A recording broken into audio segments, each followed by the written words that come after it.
Assalamualaikum warahmatullahi wabarakatuh. Inshallah.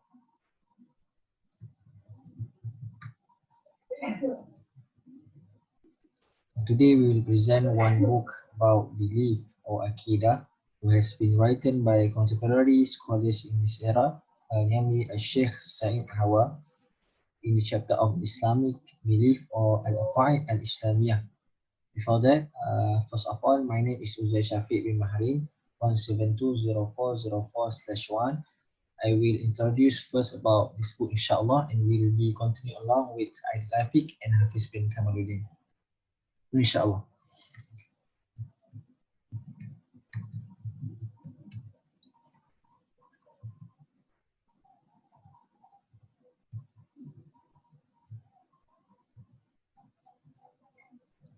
So we continue to the second slide about biography of the author for the book Islamic Belief or Al-Aqa'id Al-Islamiyah. Before we continue to the content of the book, his full name is Sa'id bin Muhammad bin Mahmud Hawa al-Nuwaimi al-Rifa'i, is known as Sa'id Hawa. He was born in Hama, Syria on Jamad al-Akhir 28, 1354 al-Hijri, which is September 27, 1935 Masihi, and grew up in Hama to a well-known family. So his father was one of the men of Hama, and he had wide reputations of confronting the French occupation of Syria. Sa'id Hawa's mother died when he was 2 years old, so his grandmother pledged to educate and discipline him, include to his studies. He worked with his father from a young age on selling grains, vegetables, and fruit. And from a young age, he was fond of reading and memorizing the Quran, and his memorization was undertaken by a blind woman from his relative. And he is alive from 1354 until 1409 Hijri, which is 1985 until 1989 Masihi. So we discuss about his education. Sa'id Hawa joined Ibn Rushd Secondary School and appeared to excel in several areas, most notably his ability to publicize.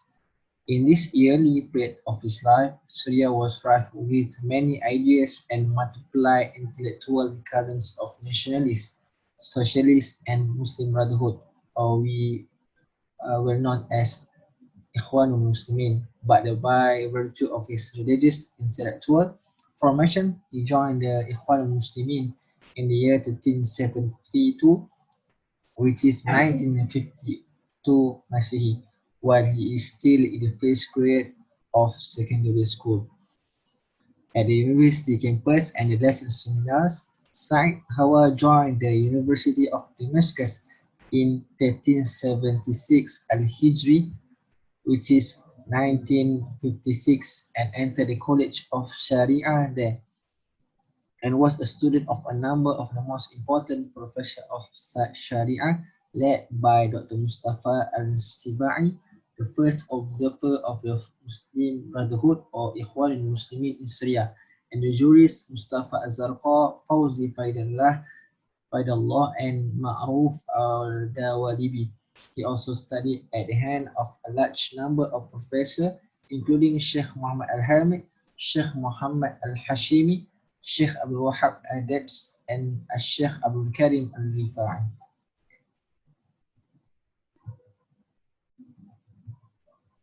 Contribution of the Sheikh Sa'id Hawa: lived in Saudi Arabia for 5 years and prepared the books of Al-Usul Al-Thalasa, Al-Jumullah, Al-Thaqafan, Wal-Akhlaqan.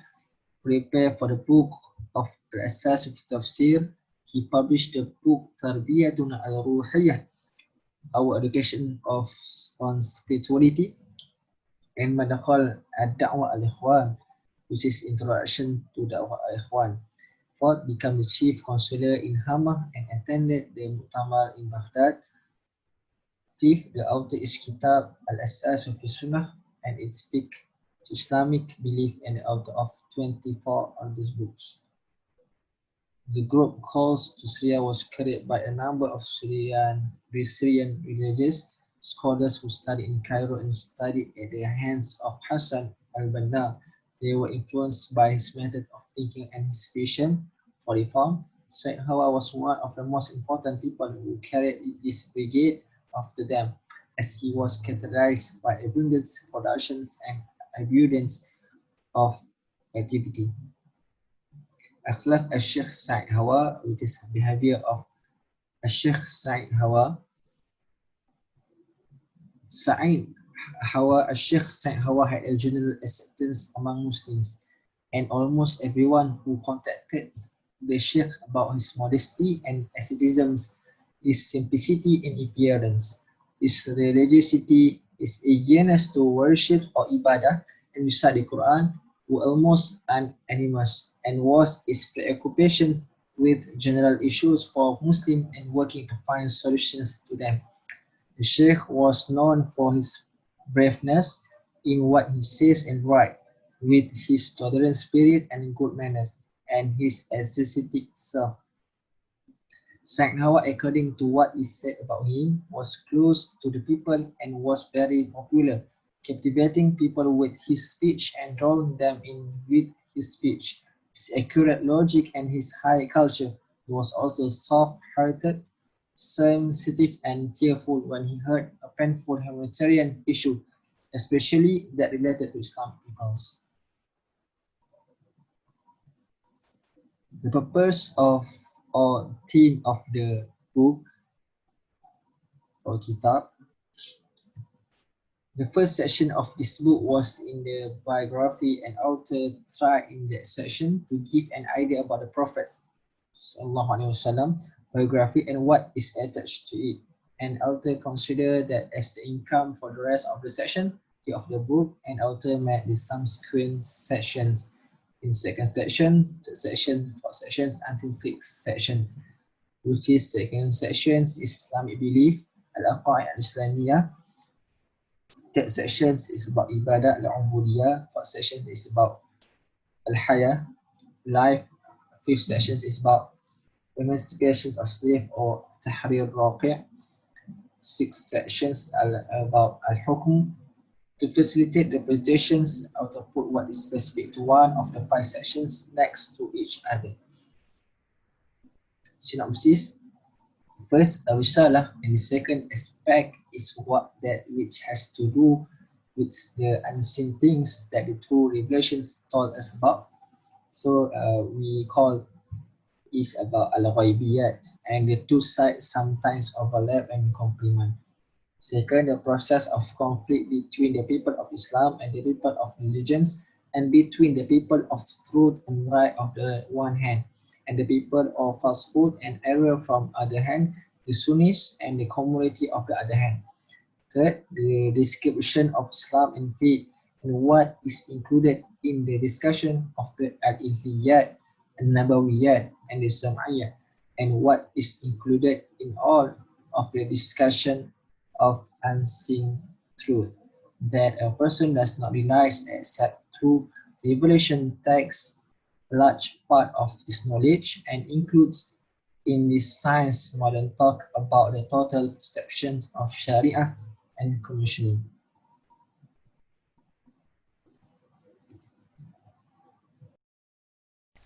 Okay, next.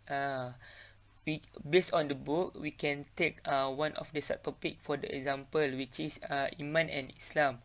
Okay, the first thing is each term is linked to each other.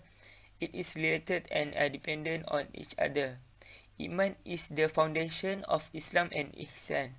Without Iman, there will be no Islam and Ihsan. Iman is the firm belief in the articles of faith arising out knowledge about them. Islam is a practical demonstration of Iman. It involves the application of the pillars and principles of Islam as an outer action. Islam tells us what should we do upon our belief. It is a kind of practice of what we believe in. Ihsan focus on human intentionality. It reflects the quality of our action. It demands a good quality of one action. Okay, next we go through the iman. So iman, the Arabic word literally means to know, to believe, refer to the knowledge and belief. It is a firm belief out of knowledge.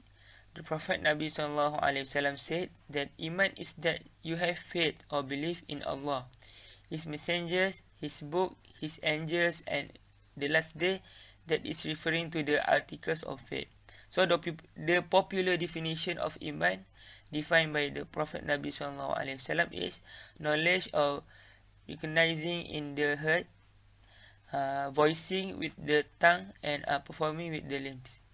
So someone who is mu'min should possess all the three components of iman. Recognizing with heart means someone who has iman must first know and recognize in the heart that something is true. A man who fails to use the heart in seeking the truth is a man without a functioning heart or blind heart. The heart is sick, rust, locked, or blind. So next, voicing with the tongue means that the heart recognition of the truth must be affirmed and expressed through speech. So performing amal with the limbs requires a commitment to what have been acknowledged by the heart and affirmed verbally by the tongue. So we may say that iman is, so you have three things. First thing is a state of mind and heart. One has to do with the recognition of the truth. So second is a commitment to the truth. One recognize. So third is activity on the basics of the truth he recognized. So Islam is the particular reflection of iman in one's heart. Iman and Islam are interrelated and connected with each other. It is just like the root and the branch of a tree. We cannot imagine of a tree without its root. If the root is well maintained, the branch will beautiful emerge.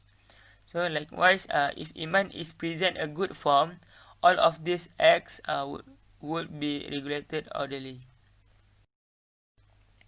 Okay, the relationship between iman and Islam is similar to the seed and fruits. Iman is the seed and Islam represents its fruit. To get good fruit must come from the best seed, right? So in the order to make sure the true Islam and to achieve ihsan, we must build the strong foundation of iman first. The narrower the concept of iman one pose, the narrower will be the application of Islamic practice in his life, and the narrower change for him to achieve ihsan. So knowing that our iman can be increased and decreased, we must, as much as possible, to acquire knowledge and understanding in order to strengthen our iman. So we go next to the Islam. Okay, Islam in Arabic literally denotes submission, surrender, and obedience to Allah.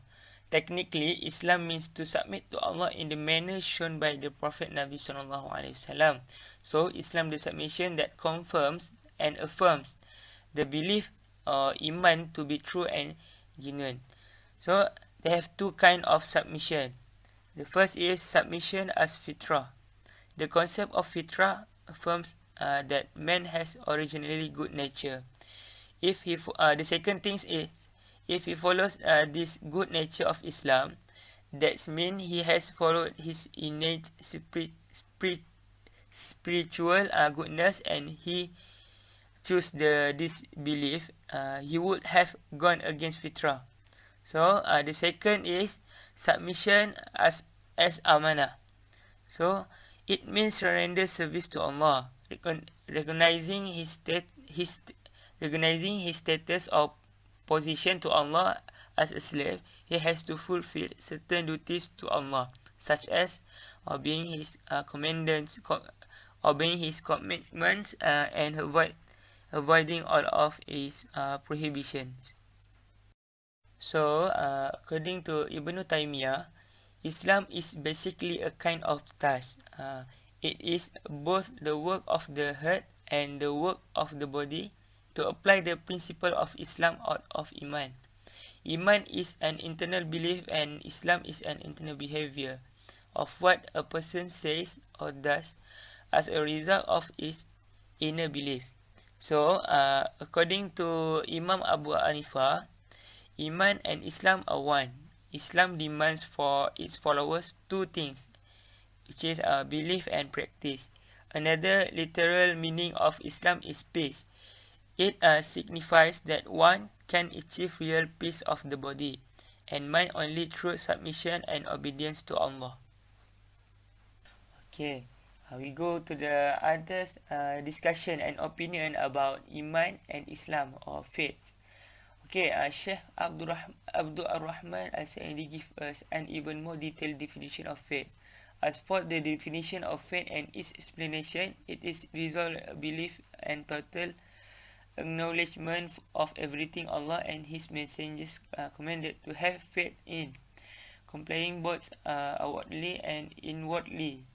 It is belief in the heart and its acceptance, including action of the heart and action of the body. For this reason, the Imams among the righteous predecessors would say faith is a statement of the heart and the tongue, and the action of the heart, the tongue, and the limbs. Alright.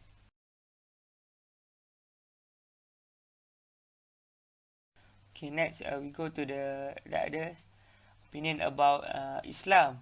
Imam Ibn Rajab comments on this tradition. The purpose is to strike a parable of Islam as a building supported on these 5 pillars. The building cannot stand without them, while the remaining attributes of Islam perfect the building. If any of the secondary attributes are missing, the house will be lacking, although it is standing. It will not fall by lacking those attributes, in contrast to these 5 pillars.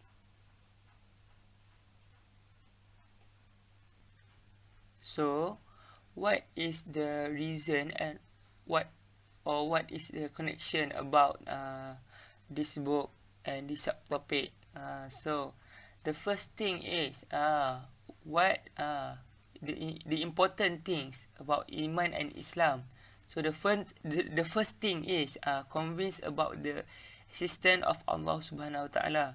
So as we all know, nobody can ever see the form of Allah Subhanahu Wa Taala. Not even Prophet Adam alayhi salam, the first human Allah created, believe in something that we cannot see through our eyes. It's not an easy thing for some people. Having Iman means that we are convinced that Allah Subhanahu Wa Taala really exists. It erases whatever that we have to Allah Subhanahu Wa Taala. So the second thing is Iman guides us in hereafter. Iman is very important for life since it later acts as guidance in the world as well as the hereafter. Iman lights the ways to the right track that Allah Subhanahu Wa Taala blessed. So the second thing is obligation to Allah Subhanahu Wa Taala. As a Muslim, having Iman or faith to Allah Subhanahu Wa Taala is an undeniable obligation that should be posed. For the next is kind of worship to Allah Subhanahu Wa Taala. There are many ways to worship Allah Subhanahu Wa Taala and gain many of His blessing from there. However, upon doing those worship, we must put Allah Subhanahu Wa Taala in our hand by have iman to Him. It is starting point as a Muslim and believer that give everything only to Allah Subhanahu Wa Taala. So the last thing is manifest in the heart. Saying that we have iman to Allah Subhanahu Wa Taala may be easy, but the true iman is not that said by the tongue. It more than that. A true iman manifests in the heart, show truth action. That is what the real Muslim. So maybe we can say as the other point is creating balance in life. There are many advantages once we realize the importance of iman in Islam. It brings us inner peace we cannot find anywhere else. It provides security, comfort, and optimism to this life, as well as a feeling that Allah SWT is always by our side. So the last thing is a strong foundation for relationship with Allah. Iman sets the foundations of Islam. By iman, we are accepting Islam as our religion, Allah Subhanahu Wa Taala as the only God we worship, and Prophet Muhammad Sallallahu Alaihi Wasallam as his messenger. Thus, our life are guided by Islam, and everything we do is by Islam and for Islam.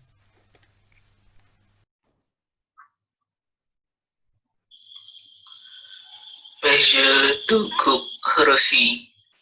First, conduct monitoring and research on anything programs created by organization or individual certain that have element deviation from religion. Second, give religious counseling to those who involve terrestrial faith and their life environment. Third, have ceremony to explain the faith of from time to time to the community concentrate of current issues of faith.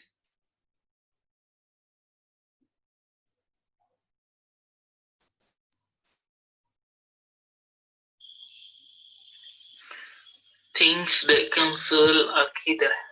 First, shirk was serving other than Allah, like believe that there are many gods other than Allah. Second, denying and mocking the law of God. Third, rejecting the Quran and Sunnah. Lastly, denying the apostleship of the Prophet Muhammad sallallahu alaihi wasallam. Target group for preaching. First, society, in order to prevent the occurrence of heretical teaching. Second, children, because they are easily influenced and will adhere to the teaching. Third, orang awam, the public is fit to learn according what they need, only to prevent misunderstanding. Next, women, because they can teach their children in their home. Next, the subject needs to be studied in school, so that everyone can learn it. Lastly, scholars need to play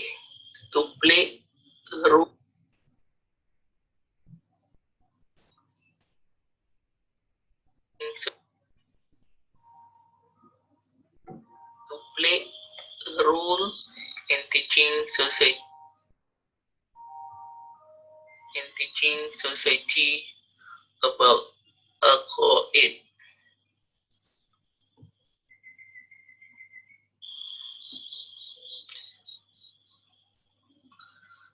Conclusion: this discussion shows the sacrifice of Sayyid al-Hawa to teach faith to Muslims. It's become the starting point to faith to Allah and His messenger. Second, thus the scholars since the time of Rasulullah sallallahu alaihi wasallam, Sahabat and Tabi'in up to today to agree that preservation to faith is obligatory to maintain the sanctity of religion. Third, faith is also to ensure the religious shi'ar will keep growing. Lastly, therefore, in the early days, Muslim must defend their faith with jihad and are not allowed to drop their faith in